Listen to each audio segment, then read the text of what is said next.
इतनी ज़्यादा नॉइस है कि हर कोई सुना रहा है, सुन कोई नहीं रहा है। जबकि ये कहा जाता है कि जब कोई सुनने वाला मरता है ना तो उसका दुश्मन भी रोता है। स्पेस देना, स्पेस मतलब फिजिकल स्पेस भी और मेंटल स्पेस भी। जैसे आंखों से आंखें मिला के बात करनी चाहिए। जैसे कई बार लड़कियां पूछती हैं अपने बॉयफ्रेंड से, मेरी आंखों में आंखें डाल के बताओ तुम मुझसे प्यार करते हो कि नहीं। नमस्कार दोस्तों, आज हम स्टार्ट करते हैं मेरे एक प्रैक्टिस के अर्ली एक्सपीरियंस की। हुआ क्या कि आज से 12-13 साल पहले जब मैंने प्राइवेट प्रैक्टिस स्टार्ट ही की थी तो एक हॉस्पिटल में मैं एक पेशेंट को देखने गया। माताजी की उम्र लगभग 60 साल की थी और उनकी बहू लगभग 40 के आसपास की रही होंगी और मेरी अपनी उम्र उस टाइम 30-32 साल के आसपास की थी। तो जब मैं गया तो उन्होंने मेरे देखते ही कहा कि आप तो बड़े यंग से लगते हैं, आपको कुछ आता भी होगा। तो मेरा भी अब कॉन्फिडेंस उस टाइम इतना ज़्यादा नहीं था, मैं भी थोड़ा अनकंफर्टेबल सा महसूस किया। मैंने कहा कोई बात नहीं, आज तो मैंने ठान ली अपने मन में कि आज तो जितनी मर्जी देर लग जाए इस बंदी को ना सेटिस्फाई करके ही जाना है।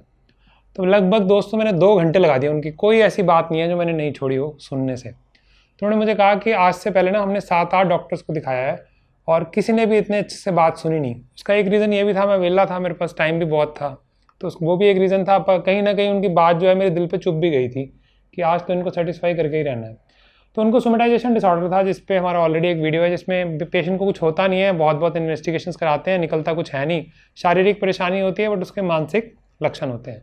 और मैंने उनको यही बोला कि इनको किसी तरह की जांच की कोई ज़रूरत है नहीं, ज़्यादा कोई टेंशन लेने की बात नहीं है। माताजी वैसे ठीक है, अपने मन की बात नहीं कह पाती इसलिए थोड़ा परेशान महसूस करती हैं। इस पर तो बहू बहुत ही खुश होगी, कहती हाँ पहले भी डॉक्टर ने बताया तो था लेकिन इतने अच्छे से नहीं समझाया। तो बात ख़त्म हो गई, मैं घर चला गया और सेटिस्फाइड था मैं। 2 ही घंटे बाद उनका मुझे फ़ोन आया और मैं दिल्ली में रहता हूँ। उन्होंने कहा कि मेरा एक रिश्तेदार है जो पानीपत रहता है, वो आपको दिखाना चाहता है। तो मैं बहुत खुश, मैंने कहा क्या बात है कि जो लेडी 2-3 घंटे पहले मेरी बेइज्जती कर रही थी कि आप तो यंग हैं, आपको साइकेट्री आती भी होगी कि नहीं आती होगी, हम तो सोच रहे थे कोई बूढ़ा सा साइकेट्रिस्ट आएगा जिसके बाल सफ़ेद होंगे, जिसको बहुत एक्सपीरियंस होगा, वही 2 घंटे बाद मुझे फ़ोन करके कहती है कि मेरा एक दूसरा रिश्तेदार भी है जो आपको दिखाना चाहता है। वो रिश्तेदार आए, उनकी भी बात मैंने 2 घंटा दिल लगा के सुनी और उस दिन मुझे लगा कि राजीव तेरी प्रैक्टिस तो चल जाएगी। तो ये था दोस्तों क्लासिकली एक एग्जांपल लिसनिंग का। वैसे तो मैं अपने फ्रेंड सर्कल फैमिली में जाना चाहता हूँ लिसनिंग के लिए शुरू से, बट कभी कभार मैं भी चूक जाता हूँ। आज इस वीडियो में हम बात करेंगे कि लिसनिंग की इतनी इंपॉर्टेंस क्यों है, और इस टाइम में जो इंपॉर्टेंस है वो तो बहुत ही ज़्यादा है, because this is known as age of communication. इस टाइम सोशल मीडिया है, फेसबुक है, इंस्टाग्राम है, व्हाट्सएप है, ट्विटर है, टीवी पे जर्नलिस्ट चिल्ला रहे हैं, सब जगह शोर मचा हुआ है। इतनी ज़्यादा नॉइस है कि हर कोई सुना रहा है, सुन कोई नहीं रहा है। जबकि ये कहा जाता है कि जब कोई सुनने वाला मरता है ना तो उसका दुश्मन भी रोता है, because when a listener dies even his shrewdest enemy cries, इसका ये मतलब है। और बल्कि मुंशी प्रेमचंद जी ने तो यहाँ तक कहा है कि किसी को मार लो, पीट लो तो फिर भी वो सहन कर लेगा, बट अगर किसी से बात ना करो तो इससे बड़ा तिरस्कार उसका नहीं हो सकता। तो कम्युनिकेशन को कट कर देना या सामने वाले की बात ना सुनना, ये सबसे ज़्यादा इंसल्टिंग होता है रादर देन उस पर चीखना या चिल्लाना। तो लिसनिंग में इतनी पावर होती है और साइलेंस में उससे भी ज़्यादा पावर होती है कई बार। तो दोस्तों होता क्या है कि 60% ऑफ द टाइम हम अपनी लाइफ में लिसनिंग में निकालते हैं, बट हार्डली 25% इन्फॉर्मेशन जो है हमारे दिमाग में जाती है। मतलब 1/4 इन्फॉर्मेशन ही हम अपने दिमाग में डाल पाते हैं, क्योंकि हम सामने वाले की बात ढंग से सुनते ही नहीं है। जबकि रिसर्च तो यहाँ तक कहती है कि लिसनिंग की पावर इतनी ज़्यादा है कि अगर आप किसी की बात ध्यान से सुनेंगे, आप ये भी सुनेंगे उसने क्या कहा, आप ये भी सुनेंगे उसने क्या नहीं कहा, आप उसके इमोशंस को भी समझने की कोशिश करेंगे और दिल से उसकी बात सुनेंगे एक्टिवली, ऐसे नहीं कि बस पढ़े रहेंगे। और उसके बाद क्या होगा, जब आप उसकी बात इतने अच्छे से सुनेंगे तो वो भी आपकी बात को सुनेंगे। तो अगर आप चाहते हैं कि कोई आपकी बात सुने तो उससे पहले सबसे बड़ी शर्त है कि आप भी उसकी बात दिल से सुने, उसे लगना चाहिए, सामने वाले को लगना चाहिए कि उसकी दिल की बात आपने सुनी। तो लिसनिंग के 7 टिप्स मैं आपको दूंगा, और वो इम्पॉर्टेंट क्यों हैं, क्योंकि इस एज में जो है बच्चे हों, चाहे वो टीनेजर्स हों, चाहे हस्बैंड वाइफ हों, चाहे बॉस या एम्प्लॉई हों, चाहे घर की मेड्स हों, चाहे हमारे सोसाइटी के चौकीदार हों, हर कोई चाहता है कि उनकी कोई बात को सुने, बट कोई भी सामने वाले की बात को सुनने के लिए तैयार ही नहीं है। और ख़ासकर ये कहते हुए दुख होता है कि आज के जनरेशन में ये माना जाता है कि 1960s या 40s में जितना एक साइकेट्रिक पेशेंट को घबराहट हुआ करती थी, उतनी घबराहट तो एक स्कूल के बच्चे को होती है जो हाई स्कूल में होता है, क्योंकि कोई किसी की बात सुन ही नहीं रहा, हर कोई चीख और चिल्ला रहा है। चाहे वो मीडिया की बात करें, चाहे घर में बात करें, सबकी पेशेंस जो है वो कम हो गई है। और जो भी आप कर लीजिए, जो भी आप कह लीजिए, चाहे मैं यूट्यूब वीडियो भी बना रहा हूँ, आपसे बात कर रहा हूँ, बट जो बात एक चाय के कॉफ़ी पे अपने दोस्त से बात करने में है या अपनी वाइफ से बात करने में है, जो अपनी बच्चे की बात सुनने में है, वो मज़ा जो है कहीं भी नहीं मिल सकता।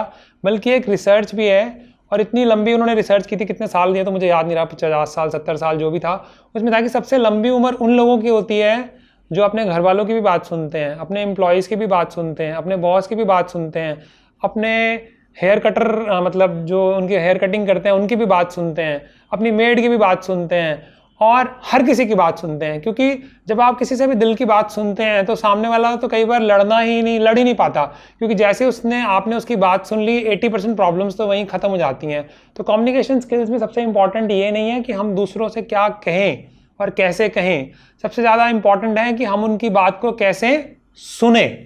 तो कैसे हम सुनेंगे उसके बारे में हम बात करते हैं। तो दोस्तों, सबसे इंपॉर्टेंट बात है, जब हम किसी की बात सुने तो उसे लगना चाहिए कि पूरी तरह हम उसके साथ हैं। वो कैसे होगा? जब हम बात सुनेंगे तो ना हमारे पास मोबाइल होना चाहिए, ना हमारे पास लैपटॉप होना चाहिए, ना हमारा टीवी चल रहा होना चाहिए, और पूरी तरह हम उसके साथ होने चाहिए। सामने वाले को ऐसा लगना चाहिए कि मुझसे बात कर रहे हैं। ऐसा नहीं कि बच्चा बात कर रहा है और कोई न्यूज़पेपर पढ़ रहा है, न्यूज़पेपर तो खैर पुराना एग्जाम्पल हो गया, कोई इंस्टाग्राम देख रहा है या व्हाट्सएप का मैसेज कर रहा है और वो बात कर रहा है। ऐसा नहीं कर सकते। रिसेंटली हुआ था, मेरी एक पुरानी पेशेंट थी जो मुझे काफ़ी टाइम से दिखाती थी, और मैं अपनी प्रैक्टिस में भी जाना चाहता हूँ कि मैं काफ़ी अच्छे से सुनता हूँ बात को, बट मैं भी इंसान हूँ, कभी ना कभार चूक कर ही जाता हूँ। तो मेरे मन में चल रहा था कि कल क्या वीडियो बनाएंगे, दिस एंड दैट, कल की ही बात है। तो पेशेंट ने मुझे कहा, सर कनेक्शन है क्या, आप सुन पा रहे हो मुझे? मतलब पेशेंट फ़ोन पे है, उसको नहीं पता कि मैं क्या कर रहा हूँ, और हमारी ऑडियो कॉल चल रही है, उस पर भी वो हिसाब किताब लगा पा रही है कि मैं, और उनको विश्वास था कि मैं उनकी बात सुन रहा हूँ, बट मेरी अपनी गलती पे था, मेरा दिमाग कहीं और ही था। आमतौर पे ऐसा नहीं होता है, बट फिर भी। तो इसलिए ये बहुत ही ज़्यादा इंपॉर्टेंट है। आपको लगता है आप किसी को बेवकूफ़ बना सकते हैं अगर वो आप फ़ोन पे भी बात कर रहे हैं, तो जब फिजिकली बात करें या फ़ोन पे बात करें, पूरी तरह हमें उस इंसान के साथ ही होना चाहिए, किसी और चीज़ में नहीं। खासकर जब हम बच्चों से बात करते हैं या बड़ों से भी बात करते हैं तो कहते हैं आंखों से आंखें मिला के बात करनी चाहिए। जैसे कई बार लड़कियां पूछती हैं अपने बॉयफ्रेंड से, मेरी आंखों में आंखें डाल के बताओ तुम मुझसे प्यार करते हो कि नहीं।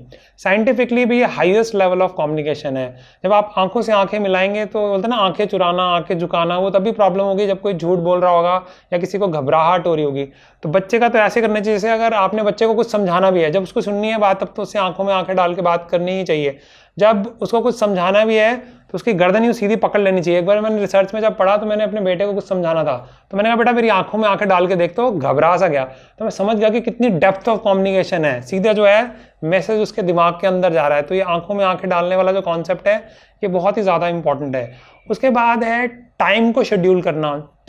आजकल जो है, अक्षय कुमार जी का फ़ैन था मैं शुरू से ही, और मेरा भी सपना था कि मैं रात को 9 बजे सो जाऊं और सुबह 4 बजे उठूं, और जो मैं कर भी रहा हूं पिछले 30 दिन से। तो उसमें हमने चैलेंज चलाया हुआ है, फेसबुक पे भी, यूट्यूब पे भी, जो मेरा दूसरा चैनल है साइकेट्री वाला नहीं, रनिंग वाला, और फेसबुक पे डॉक्टर राजीव रनिंग करके डायरीज है। तो उसमें 5 AM चैलेंज है, जिसके 30 दिन लगभग 2-3 दिन में पूरे होने वाले हैं, और उसके बाद हम 100 डेज चैलेंज चलाएंगे। तो उसकी वजह से रात को मुझे 9 बजे सोना पड़ता है। तो मेरी वाइफ मेरे पास आई, उन्होंने कहा कि बेटे के बारे में कुछ डिस्कस करना है, बहुत इंपॉर्टेंट। उस टाइम 9:15 बज चुके थे और मैं बेड पे जा चुका था। तो मैंने कहा देख डार्लिंग, आज नहीं हो पाएगा, ऐसा करते सुबह बात कर लेंगे, सुबह मैं पूरा 1 घंटा दूंगा। तो इसलिए बहुत इंपॉर्टेंट है। जब सुबह 7 बजे मैं उठा तो मैंने अपनी वाइफ को उठाया, अपने बेटे को उठाया, मैंने कहा बोलो हाँ क्या बात है, कैसे बात है।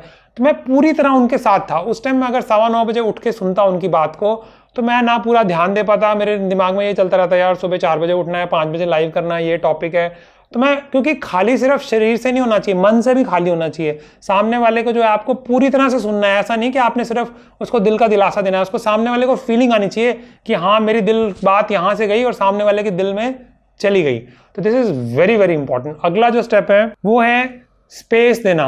स्पेस मतलब फिजिकल स्पेस भी और मेंटल स्पेस भी। जैसे हम बात कर ही ली हमने लगभग, कि जो दिमाग से भी हमें खाली होना चाहिए, बल्कि घर में देखना चाहिए कि कौन सा कोना खाली है। और अगर खाली नहीं मिल रहा तो जैसे हम बोल सकते हैं अपने पार्टनर को कि चलो वॉक पे चलते हैं, ताकि कोई डिस्ट्रैक्शन नहीं होगी और कोई फ़ोन नहीं होगा, हम सिर्फ आपस में बात करेंगे। जैसे हॉलीडेज़ में गप्पे मारने में क्यों मज़ा आता है, क्योंकि वो माहौल डिफरेंट होता है। खाते खाते भी 2 घंटे लग जाते हैं कई बार बात करते करते। तो एक पर्टिकुलर स्पेस होनी चाहिए। बहुत बार कई बार लोग रिक्वेस्ट करते हैं जो जानने वाले होते हैं कि आप घर पे ही देख लीजिए, मैं हमेशा मना कर देता हूँ। उसका रीज़न ये है कि जो प्रोफेशनली आप अपने रूम में बैठ के टेबल पे सुनेंगे और सामने वाला बात कहेगा, कोई डिस्ट्रैक्शन नहीं होगी, उसकी बात ही कुछ और होती है। तो स्पेस भी बहुत इंपॉर्टेंट है, फिजिकल स्पेस भी और मेंटल स्पेस भी।